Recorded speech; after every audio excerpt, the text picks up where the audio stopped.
Kami dari kelompok 4 yaitu Greenfit Lumintang dan Windy Oro akan menjelaskan sedikit tentang materi motivasi. Apa sih yang dimaksud dengan motivasi? Motivasi adalah sebuah dorongan, hasrat, ataupun minat yang begitu besar di dalam diri untuk mencapai suatu keinginan, cita-cita, dan tujuan tertentu.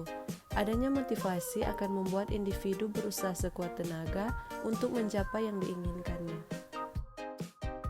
Kemudian ada teori motivasi, salah satunya teori dari Maslow. Teori Maslow beranggapan bahwa individu akan mempunyai perilaku untuk mendorong kehidupannya dalam rangka memenuhi segala kebutuhan hidup. Individu cenderung akan berusaha untuk memenuhi kebutuhan pertamanya. Jenis-jenis motivasi. Motivasi dibagi menjadi dua jenis, yaitu pertama adalah motivasi internal, yaitu motivasi yang berasal dari dalam diri setiap individu. Motivasi tersebut tumbuh dari dalam tanpa adanya pengaruh dari orang lain. Yang kedua adalah motivasi eksternal. Kebalikannya dari motivasi internal, motivasi eksternal berasal dari luar individu itu sendiri. Artinya bahwa motivasi ini timbul akibat adanya rangsangan atau pengaruh dari orang lain maupun hal yang berasal dari luar dirinya.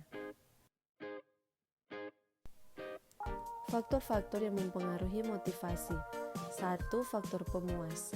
Faktor pemuas atau disebut juga dengan satisfier merupakan faktor yang berasal dari dalam diri sendiri. Oleh karena itu, faktor pemuas juga disebut sebagai intrinsic motivation.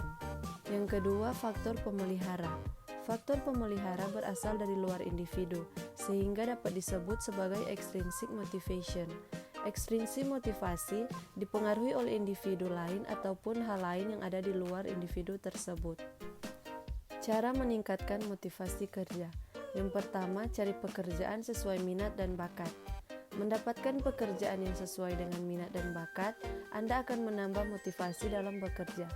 Anda akan dengan senang hati dan ikhlas untuk melakukan pekerjaan tersebut.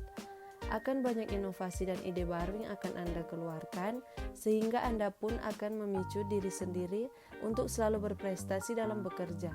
Lakukanlah pekerjaan dengan senang hati, sehingga Anda akan termotivasi dengan sendiri. Yang kedua, positive thinking. Berpikiran positif tentu akan sangat berpengaruh terhadap tinggi rendahnya motivasi yang ada di dalam diri. Oleh karena itu, berpikirlah secara positif agar tersalur pula energi-energi baik di dalam tubuh. Hal ini akan memberikan rangsangan yang baik pula, sehingga akan menimbulkan motivasi yang besar di dalam diri untuk melakukan suatu pekerjaan sebaik mungkin. Yang ketiga, terus belajar. Anda harus terus belajar untuk menemukan hal-hal baru yang berasal dari luar. Dorongan dari luar tersebut dapat meningkatkan motivasi kerja Anda menjadi lebih baik. Akan banyak pelajaran-pelajaran bermakna yang Anda temui di luar sana. Yang keempat, istirahat cukup. Kualitas istirahat yang cukup juga dapat memacu motivasi di dalam diri. Istirahatlah bila otak dan badan Anda sudah menolak untuk bekerja. Kesehatan tubuh juga penting untuk menjaga kebugaran. Kebugaran tubuh yang baik mampu menghasilkan motivasi yang baik pula. Jadi, sayangilah tubuh Anda, jangan dipaksakan untuk terus bekerja. Dan yang terakhir, kelima, dapatkan penghargaan yang sesuai. Penghargaan dalam sebuah pekerjaan tentu akan menjadi tujuan dalam hidup. Untuk itu, pastikanlah bahwa Anda telah mendapatkan penghargaan ataupun gaji yang sesuai dengan pekerjaan Anda. Fungsi dan tujuan motivasi. 1. Menentukan arah langkah.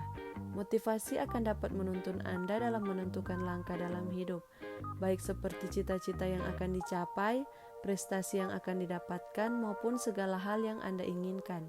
Motivasi inilah yang akan menggerakkan Anda untuk selalu melakukan hal-hal terbaik dalam hidup, sehingga motivasi juga dapat menentukan kesuksesan Anda dalam hidup. 2. Menentukan keputusan tindakan. Saat menjalani kehidupan, tentu akan banyak tindakan-tindakan yang diambil, baik yang berisiko kecil hingga besar. Tujuan dan motivasi itu sendiri adalah untuk menentukan setiap tindakan yang diambil. Jadi, kembangkan motivasi Anda dengan baik, agar segala keputusan memberikan dampak baik dalam kehidupan. Dan yang ketiga, menyeleksi perbuatan. Melalui motivasi, Anda akan dapat menentukan berbagai perbuatan yang perlu dan tidak perlu. Artinya, Anda akan mampu menentukan perbuatan yang memberikan hasil baik ke depannya. Anda pun akan mampu berbuat dengan risiko paling kecil.